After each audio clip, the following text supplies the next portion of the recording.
Thanks for introducing me. My name is Chih-Chieh from Taiwan.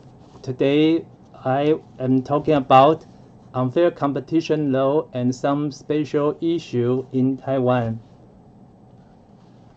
Taiwan's Fair Trade Act has two legislative purposes. The first is to protect competitive order, and the second is to protect the interest of consumer. So part of Fair Trade Act in Taiwan is unfair competition law, which is also kind of consumer protection law. The law enforcement agency of Fair Trade Act is Taiwan Fair Trade Commission, also called TFTC. This slide is the second part of Fair Trade Act about restraint of competition, which Professor Yan just introduced for us. It shows the numbers of cases like Taiwan Fair Trade Commission have so far punished. As we can see from this table, a total of 526 cases were punished about restraint of competition. Next is the third part of Fair Trade Act, which is about unfair competition. You can see a total of 3,387 cases were punished, 6 times the number of cases punished under the restraint of competition. As we can see from this table, there are several types of unfair competition. First, false advertising. Second, improper offering of gifts or prize. Third, passing off. Fourth, business libel, which is damage the business reputation of another. And the last, other deceptive and unfair practice. The number of cases about false advertising is the most, followed by other deceptive and unfair practice. We will introduce these two most important types below. Let's first introduce the less used provision. The first is Article 23, improper offering of gifts or prize, which provide that no enterprise shall compete for trading opportunities by means of improper offering of gifts or prize. This provision has only been used once. The second is Article 24, business libel, which provide that no enterprise shall, for the purpose of competition, make or disseminate any false statement that is capable of damaging the business reputation of another. This provision only has civil liability and is rarely used by TFTC. Now, the first special topic I would like to discuss is false advertising. It is stipulated in Article 21. Let's look at the contents of this article. First paragraph provides that no enterprise shall make or use false or misleading representation or symbols on the matter that is relevant to goods and is sufficient to affect trade decision on goods or in advertisement or in any other way, make it known to the public. The matter includes price, quantity, quality, content, production process, production date, valid period, method of use, purpose of use, place of origin, manufacturer, place of manufacturing, processor, place of processing, or any other relevant item that has touting effect. The most important thing here is the subject of the behavior. Professor Yan has told us that only the enterprise is the competitor provide goods or service themselves. Further, it can be distinguished into several different actors and their legal liability. First, only enterprise or advertiser or principal of the advertisement will be punished. Liability includes administrative fines as well as civil damage. Second, the provision also provides for advertising agency, advertising medium, and endorsers. But they have no liability for administrative penalty. They are only liable for civil damage. With regard to advertising agency, in Article 21, Paragraph 5 provide that where any advertising agency makes or design any advertisement that it knows or should have known to be misleading, it should be jointly and severally liable with the principal of such advertisement for damage arising therefrom. With regard to advertising medium, when they communicate or punishes any when they communicate or publish any advertisement that they know or should have known to be likely to mislead the public, they should be jointly and severally liable with the principal of such advertisement for the damage arising therefrom. What I want to discuss specifically is endorser. What is endorser? That is celebrities, product spokesperson. The so-called endorser in Article 21, Paragraph 6 provide that the endorser set forth in the preceding paragraph shall refer to any person or organization other than the principal of the advertisement who express opinions, trust, finding, or results of personal experience with regard to the good or service.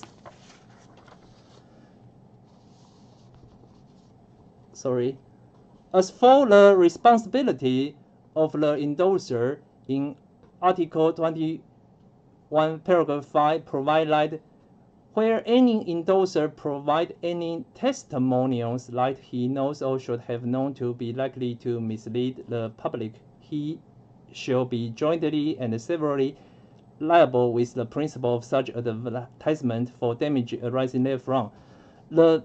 This provision divides the endorsers into two kinds. First is general civilian,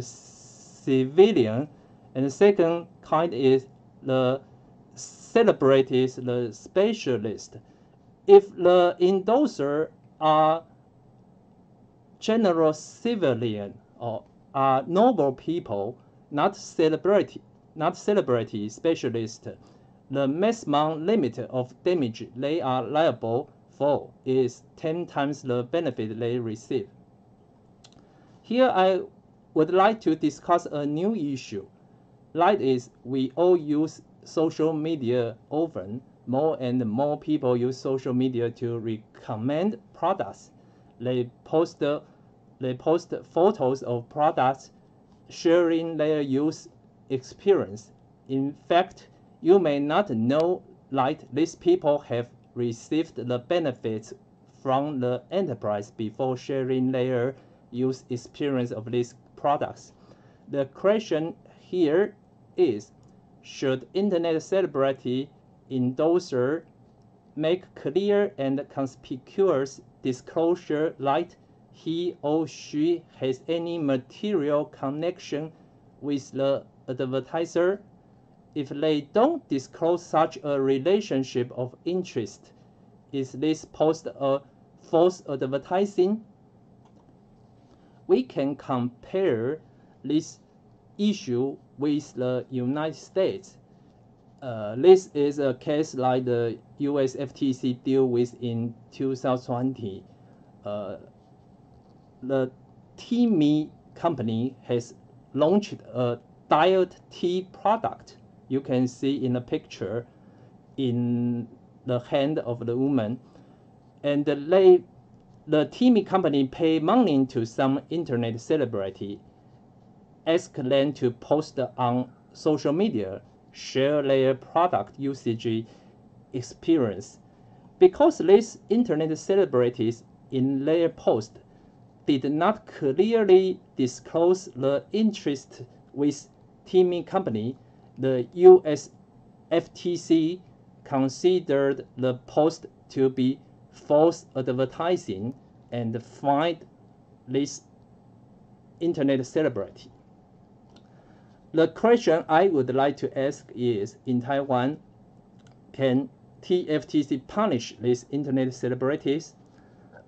As I mentioned earlier, regarding false advertisement, it is only an enterprise will be punished.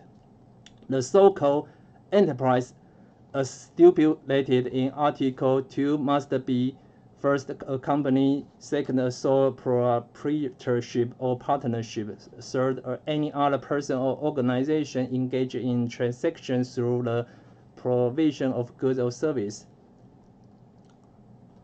From this table, it can be seen that in the United States, the subject of punishment under the TFTC Act, Section 5, in US could be anyone. So the endorsers could be punished in the United States. However, according to Taiwan Fair Trade Article 21, the subject of administrative penalty is mainly enterprise, which is advertiser. So unlike celebrity will not be punished if they do not sell their products and simply recommend others' products. However, in addition to recommending a product, if an internet celebrity can make a profit from product sales, it will be considered an enterprise and could be punished. Next, the second interesting topic is passing off. There are two main laws for the protection of trademarks in Taiwan. The first is Trademark Act. It protects the registered trademark. The second is Fair Trade Act Article 22, known as passing off. It protects the unregistered trademark and the trade dress. The right holder may use this article to claim infringement against others. In particular, TFTC does not impose an administrative penalty on passing off. It only has civil liability. Article 22 is the provision of passing off. It states that no enterprise shall have any of the following acts with respect to the goods or service it supplies. First, using in the same or similar manner in the same or similar category of merchandise, the personal name, business or corporate name or trademark of another, or container, packaging, or appearance of another good, or any other symbol that represent such person's goods commonly known to the public, so as to cause confusion with such person's goods, or selling, transporting, exporting, or importing goods bearing such representation. Here is a set of paragraph, typical cases of passing off. On the left is an earlier product, and on the right is a later product. The bottle design and the packaging on the right deliberately imitate the product on the left, but it doesn't imitate its trademark. The design and the packaging of the goods are not registered as trademark. Therefore, in this case, the trademark law cannot be used to sue for infringement, but the plaintiff used the Fair Trade Act to sue defendant as passing off. This passing off provision has some limitation in its application. First, its packaging appearance or any other symbol must be famous, like it must be commonly known to the public. Second, in the scope of infringement protection, only the infringement that caused confusion is protected, not including the infringement of delusion. Third, only civil liability, no administrative penalty.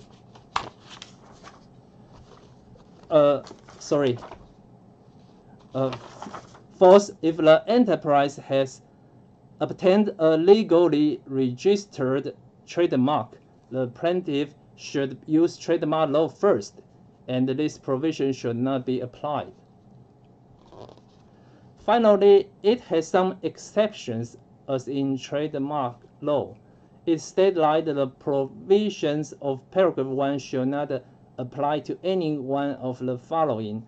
First, descriptive fair use, which means using in an ordinary manner like generic name customarily associated with the goods or service. Second, normative fair use, which means using in good faith one's own name or selling, transporting, exporting, or importing goods or service bearing such name. Third, prior use in good faith. The third interesting topic like follows is Article 25. The Professor Yan just has told like it's a general provision of the Fair Trade Act.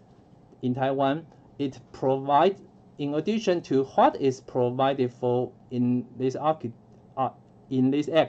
no enterprise shall otherwise have any deceptive or obvious unfair conduct that is able to affect trading order.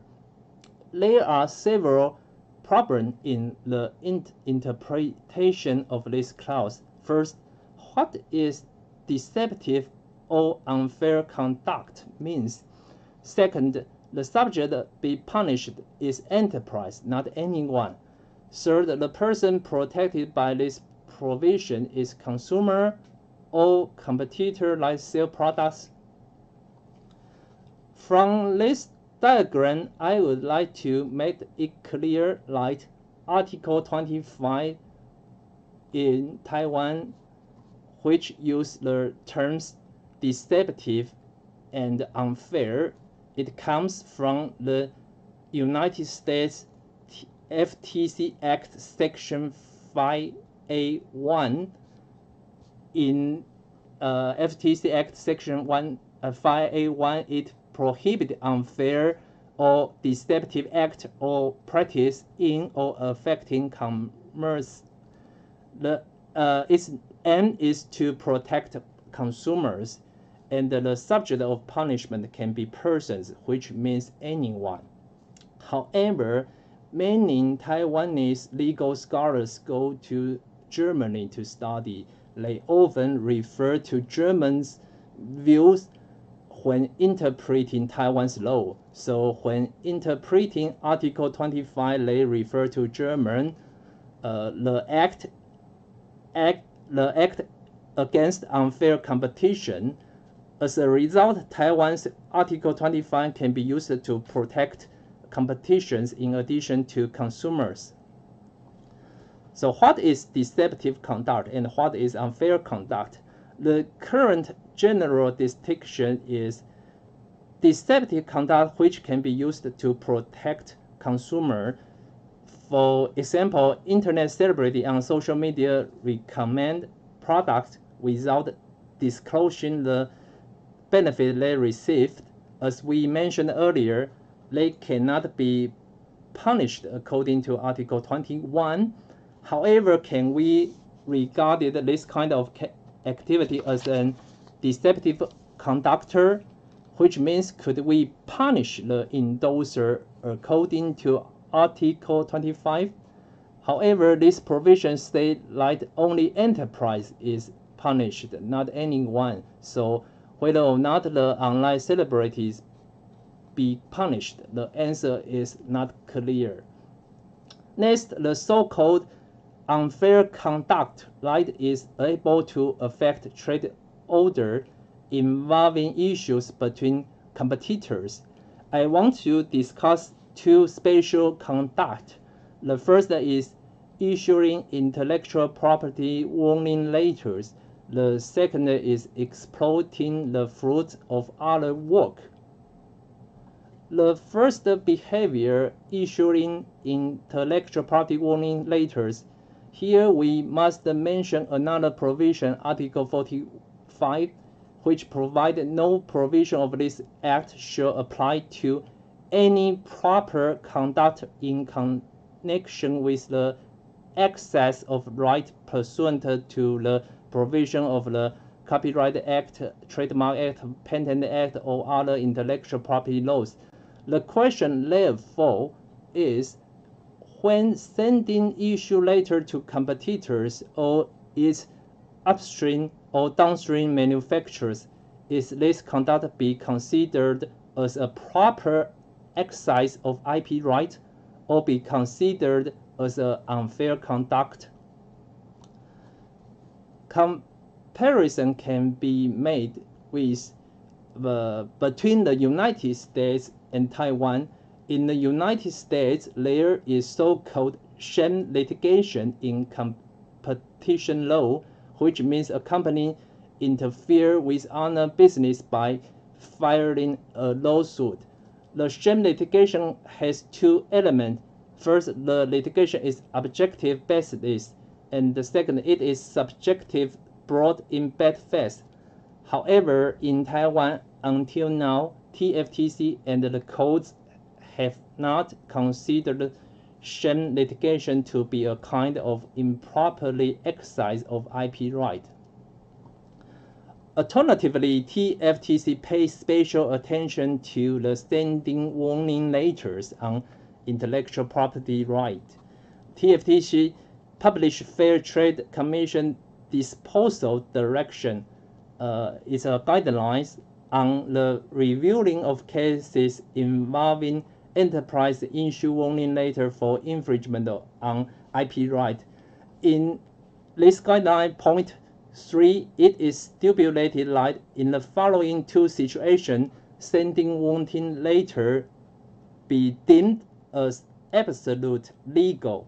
First, the warning letter is sent only after the plaintiff have won the case before court of first instance. Second, the enterprise has obtained the professional infringement assessment report before sending warning letter. And the point 4 provides that in some cases, sending warning letter may be legal. However, it is important to consider a combination of several factors, including whether it states clearly the precise content and the scope of IP in the warning letter. The second special conduct is the so-called exploiting the fruit of other works. This term comes from German law.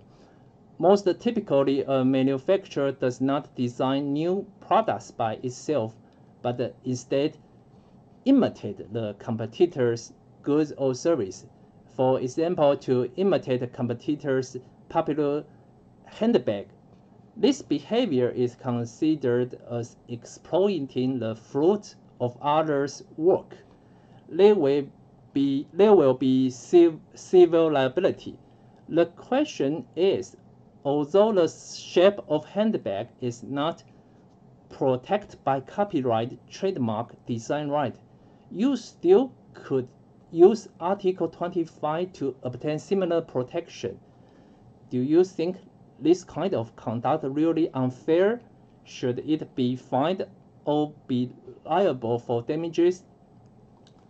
The concept of exploiting the fruit of others' works comes from Germany, primarily the Act Against Unjust Competition of 2004, Article 4. Article 4 provided examples of unfair commercial practice in the paragraph 9 to offer goods or services that are replicas of goods or service of a competitor is unfair, but it is worth emphasizing that it is not just like simply copying rivals' product or service constitute an infringement. One of the following three requirements must also be made. First, A, causes avoidable deception of the purchase regarding their commercial origin. It is a kind of confusion. B, unreasonably exploited or impairs the reputation of the replicated goods or service.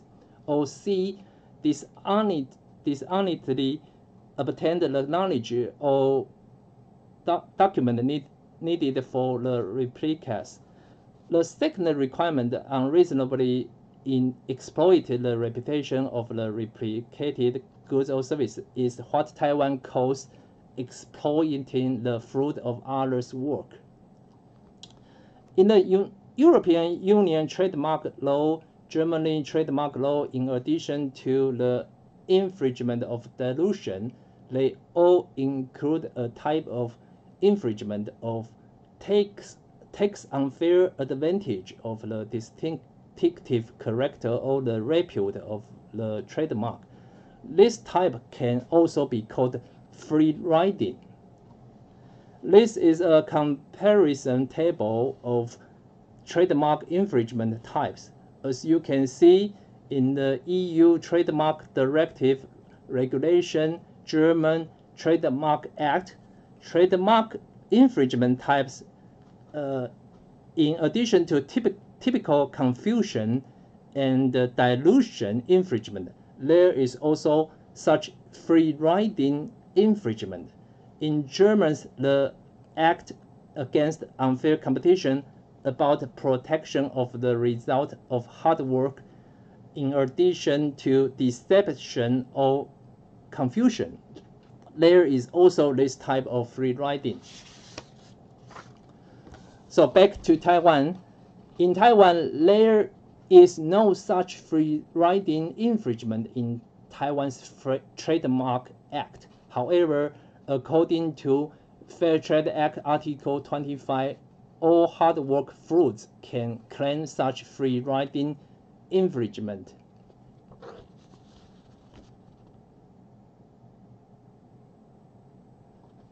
And Taiwan's TFTC published a Fair Trade Commission disposal direction guidelines on the application of Article 25. There are 5 examples of exploiting the fruits of others' work, roughly divided into 3 categories. They are: first, take unfair advantages of others' reputation; second, slavish imitation; third, using others' hard work to promote one's own goods or service. For the first category of take unfair of others' reputation, it lists 3 examples. A, use the name of another enterprise in a keyword advertising, or using the name of another enterprise as its own name, use the words related to the name, blah, blah, blah.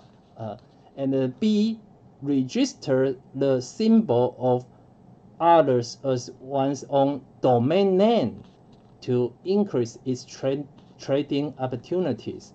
C, for the purpose of increasing one's website bounce rate, improperly use the symbol of others by taking advantages of website programming and designing. The second type is slavish imitation, but it is deleted at the time of the 2017 amendment. Why it be deleted? The reason was like at the most recent amendment, we think passing off in Article 22 as a private dispute. Because it is a private dispute, the administrative penalty were removed and only civil liability was retained. TFTC believed that slavish imitation is a supplement to Article 22, since the administrative responsibility of Article 22 has been deleted. The same should on the slavery imitation. Therefore, this type of slavery imitation is removed from the guidelines, but the civil liability for private dispute is still retained, like I will talk about in the final case later. The third category, using others' hard work to promote one's own goods or service, it lists two examples. D. Plagiarize the website information of others who has invested considerable amount of efforts on the website or database and commingle with the content of one's own website or database in order to increase one's own trading opportunity. E. With positive act to make people mistakenly believe the goods are imported or sold by an import agent, but in fact they are parallel importation of genuine goods. This diagram is intended to indicate the Fair Trade Act overlaps with several IP rights and complement them. The first, Article 22 about passing off complement trademark law. The second is Article 25, the so-called unfair conduct, which included exploiting the fruits of others' work. For subject matter that is not protected by copyright law, design law, or trademark law, this concept can be applied and protected. But my question is, when the enterprise had not registered another IP protection, they still could obtain the protection, the so-called exploiting the fruits of others' work. Does it give manufacturers too much right? The following is a recent court case that shows the interaction between design patents, copyright, and the Fair Trade Act. In these photos is 3 handbags designed by a French premium brand, but the shape and the design of these 3 bags are not well known in Taiwan. On this page, the photo on the left is the design of a French handbag, and the photo on the right is a product imitated by a Taiwanese manufacturer. The same is on this page. The Taiwan Intellectual Property Code in its first instance judgment found that the shapes of handbags had not applied for design protection, which is design patent in Taiwan. Therefore, the code discussed, does the shape of the handbag is the applied artwork deserved for protection of copyright? The code said the criteria should be whether there is a performance of art skills on the design of shape of handbag. The code thinks there is performance of art skills and the shape of the handbag should be protected by copyright. The plaintiff won. After the case be appealed, the judgment of second instance overruled the judgment of first instance. It is the court stated like the shape of the handbag has the utilitarian function. It could not be considered as applied art, and it could not be protected as copyrighted art. However, the court thinks the defendant conduct is slavish imitation under Fair Trade Act Article 25. Like is so-called exploiting the fruit of others' work.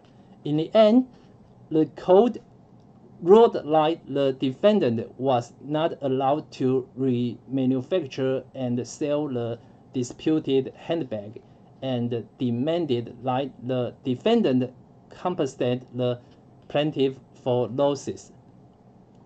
Above is my report. Thank you for listening.